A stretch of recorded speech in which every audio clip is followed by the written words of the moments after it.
But ఇక్కడ ఏమైందంటే it has taken, మీరు సినిమా మీడియం వరకు మీరు ఏం మాట్లాడినా ఏం చెప్పినా there is nobody can really counter you అండి.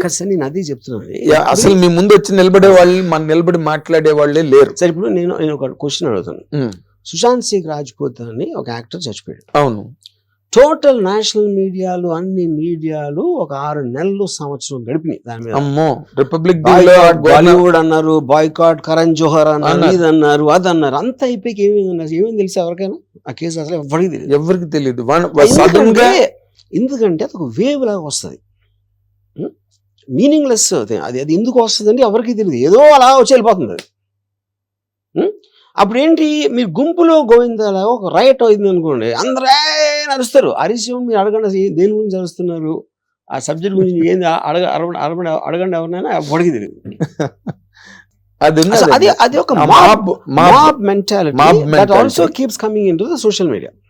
కానీ మీరు ఇందులో ఇంకొక చిన్న చాలా ఇంట్రెస్టింగ్ బ్లాక్ ఉన్నదండి. మీరు police after they approached you, ఒక 3 days you are not active on media. ఇప్పుడు చెప్పాను కదా reason I was not active because apprehensions of these 5-6 people same time putting a case. 5-6 మంది వేరే వేరే జిల్లాల్లో అదే కేసు మీద FIR రిజిస్టర్ చేయటం జరిగింది. అందుకని యాంటిసిపేటరీ బెయిల్ పెట్టాం. యాంటిసిపేటరీ బెయిల్ అంటే అర్థమైంది, అది కూడా చెప్పా ఇందాక. అవును. అప్పుడు అరెస్ట్కి ఉండక ముందు అది చెయ్యాలన్న డిసిషన్ తోటి నేను 1 or 2 days ఆపాను. ఏం ఆపాను? ఫోన్ ఆపాను. అదే ఫోన్లో ఇంకేం వస్తున్నాయి, నా మీద పరామర్శలు, నా మీద ఏదో క్వశ్చన్లు, ఇలాంటివన్నీ వచ్చి అది లేపడానికి లేపాను. బట్ నేను ఇక్కడే ఉన్నా, మీరు ఇక్కడే ఉన్నా, అది చెప్తున్నా. ఆ 3 days లోనే ఈ కైండ్ ఆఫ్ మిస్ అయిపోయాడు ఎక్కడో ప్రకాష్ రాజ్ గారే. కామన్ సెన్స్ క్వశ్చన్ అడుగుతాను, పోలీసుల దగ్గరికి ఎలా అడగాల? మిస్ అయిపోయాడా అని అడిగారా? వాళ్ళు చెప్పారా? చెప్పలా. పోలీసులు నోరెప్పకుండా మీరు ఇన్ని ప్రోగ్రాములు చేసి థంబ్నెయిల్స్ అన్నీ చేస్తే ఏంటి అర్థం? అది అంటే వాళ్ళకి ఉద్దేశమే లేదు. ఇందులో నిజం తీసుకోవాలన్నది మీడియాకు ఉండాలి. నిజం తెలుసుకోవడానికి ఆబ్వియస్ థింగ్ ఏం చేయాలి? పోలీసులు అడగాలి. అరెస్ట్ వారెంట్ ఉందా అని అడిగారా? ఉంది అని చెప్పారా? అది అవలా. మేము టీములు పెట్టామని చెప్పారా? చెప్పలా. మేము గాలిస్తున్నాం, మహారాష్ట్రకి పంపాం, అక్కడ పంపాం, పోలీసులు చెప్పారా? చెప్పలా. ఇవన్నీ వాళ్ళు ఊహించుకుని పెట్టుకున్నారు. అంతే. నథింగ్. అంటే ఇప్పుడు దీనిలో ఏంటంటే నేను గాసిపింగ్ అని దాన్ని నన్ను, బట్ ఎవరి పెర్సెప్షన్, ఎవరి తాలూకు కాంప్రహెన్షన్ దాని మీద మీతో ఎఫినిటీ ఉన్న వాళ్ళు చాలా మంది ఉన్నారు మీడియాలో. మిమ్మల్ని ప్రేమించే వాళ్ళు ఉన్నారు, మిమ్మల్ని అడ్మైర్ చేసే వాళ్ళు ఉన్నారు. వాళ్ళందరూ they have all come out with different kinds of things because you are not available. Because you are not. Verma is such a bold and beautiful person. You will only call, come on, you take the interview, take the content అని. ఇక్కడ point అలా ఏంటంటే sir, మీరు అది correct అండి. Okay, అది కరెక్టా కాదా నేను మీకు నా కారణాలు చెప్పాను.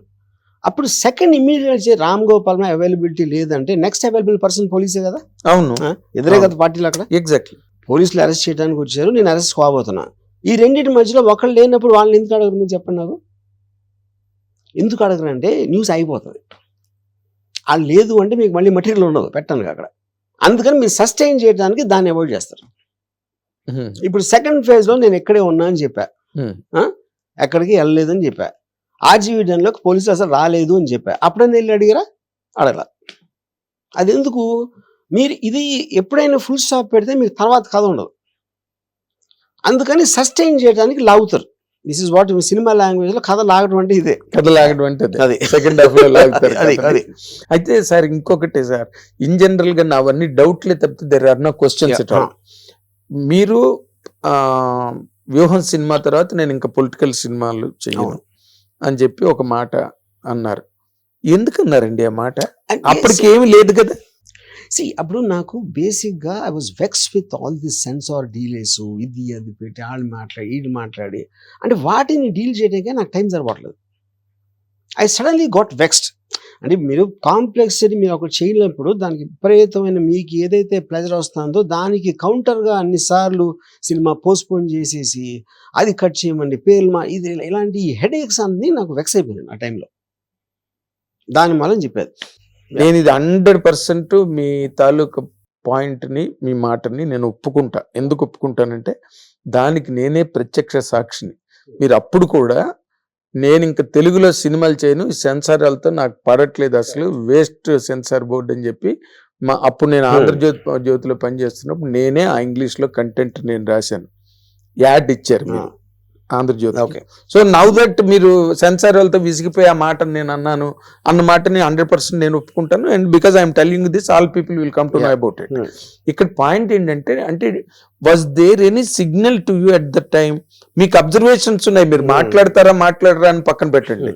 అంటే was there any signal to you that YSRCP was going to lose the game? Absolutely నాకు లేదు. ఇంకోటి నేను చాలా క్లియర్గా చాలా సార్లు ఏం చెప్పానంటే, గవర్నమెంట్స్ మీద నాకు అసలు బిలీఫ్ లేదు, ఓటింగ్ సిస్టమ్ మీద నాకు బిలీఫ్ లేదు, నా లైఫ్లో ఎప్పుడు ఓట్ వేయలేదు, ఏ గవర్నమెంట్ ఎలా పనిచేస్తుందో నాకు తెలియదు, తెలుసుకోవాలని ఇంట్రెస్ట్ కూడా నేను ఎప్పుడు చూపించలేదు అని చెప్పాను. చాలాసార్లు చెప్పాను, యోగప్పుడు కూడా చెప్పాను. మీరు అది చెప్పారు. వైసీపీ పార్టీ ఏం చేస్తుందో కూడా నాకు తెలియదు అని చెప్పాను. కేవలం స్టోరీ ఎలిమెంట్ జగన్ గారి క్యారెక్టర్ మీద మాత్రమే తీశాను. వైసీపీ పరిపాలన ఎలా ఉందో నాకు తెలియదు అన్న, బాగుందో లేదో నాకు తెలియదు, ఎందుకంటే నేను పట్టించుకోలేదు. నేను ఇక్కడ ఒక point, because you're bold person to answer this. నేను ఏబిఎన్ ఆంధ్రజ్యోతిలో మీతో నేను ఇంటరాక్ట్ అయినప్పుడు ఇంటర్వ్యూలో మీరు ఓ మాట అన్నారు, అది చంద్రబాబు నాయుడు గారు అవన్నీ చాలా బాగా చేశారు కదండి అంటే, మరి ఎందుకు పోయింది ఎలక్షన్ అని స్ట్రైట్ పాయింట్ బ్లాంక్ లో నన్ను అడిగారు. అంటే you have that observation on the governance. Observation of governance is different, but my belief in the Socrates philosophy that nobody knows nothing is a point.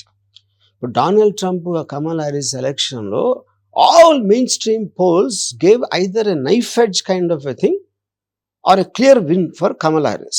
Exact opposite వచ్చింది. Exact గా opposite వచ్చింది. మీరు ఎంత తెలివివాళ్ళైనా, ఎంత అబ్జర్వేషన్ ఏ ఉన్నా సరే, I can't. ఇప్పుడు నేను మీకన్నా తెలివైన నేను అనుకోవచ్చు, మీకన్నా నాలెడ్జ్ ఉందని కూడా అనుకోవచ్చు, కానీ మీ మనసులో ఏముందో నా వల్ల కాదు చెప్పడం. అది నేను చెప్పేది. అదే అంటే అది దట్ ఈస్ ద పాయింట్. అది ఎక్కడైనా ఎవరికైనా అప్లై అవుతుంది, ఎవరికైనా ఏ ఏరియాలోనైనా అప్లై అవుతుంది. అయితే ఇక్కడ మీకు ఇన్ జనరల్ గా అంటే అప్పుడు కూడా మీరు ఎప్పుడైతే నేను ఇంకా పొలిటికల్ సినిమాలు తీయనని మీరు అన్నారో, దానికి బిహైండ్ గా మీకున్నది you are vexed up with the censor department, ఈ delays in getting the certificates and all that. Okay, కానీ అక్కడే ఏమైందంటే వరం గారు ఎక్కడో సెన్స్ చేశారు, కానీ అదే అన్న, అందుకే వైఎస్ఆర్సీపీ అనేది రావట్లేదు. This is another expression. ఇప్పుడు ఫర్ ఎగ్జాంపుల్ నేను అక్కడ ఇప్పుడు అప్పుడు అన్నాను కాబట్టి ఇది అంటున్నారు, ఇదే ఇప్పుడు అన్నాను అనుకోండి బైబిల్ పోయాడు అంటారు. సో మీరు ఎప్పుడు ఏమి ఎక్కడన్నా దానికి కావాల్సిన అర్థాలు వేరే వాళ్ళు వేరేగా తీస్తారంట. ఎప్పుడైనా ఉంటుంది సార్, మీలాంటి వాళ్ళు ఒక స్టేట్మెంట్ ఇచ్చారు అనుకోండి, అదే ఇందాక లక్ష్మణుడు నవ్వులాగే ఉంటుంది. కాన్స్పిరసీ థియరీ అనేది చాలా నచ్చుతుందండి ఆడియన్స్ కి, ప్రజలకి జనరల్ గా. క్లియర్ కట్ గా కనిపిస్తుంది, ఎప్పుడు ఎవడో నమ్మడు, దాని వెనకాల ఉద్దేశం, పక్కన ఉద్దేశం, ఈ పక్కన ఉద్దేశం అలాంటివి చూస్తారు. అది మనిషి నేచర్. అది ఎంటర్టైన్మెంట్ డ్రామా క్రియేట్ చేసుకోవడానికి ఎప్పుడు వేరేది నమ్మటానికి ట్రై చేస్తారు. వేరేది అంటే వాడిలో వాడి తెలివి పెట్టచ్చు. మీరు డైరెక్ట్ గా చెప్పేస్తే నా తెలివి ఉంది, అప్పుడు మీరు డైరెక్ట్ గా చెప్పేసింది లేదు, దాంట్లో వేరే ఉద్దేశం ఉంది అని అనుకుంటే నాకు కూడా ఒక చిన్న ఎంటర్టైన్మెంట్ వస్తుంది కదా. ఎగ్జాక్ట్లీ.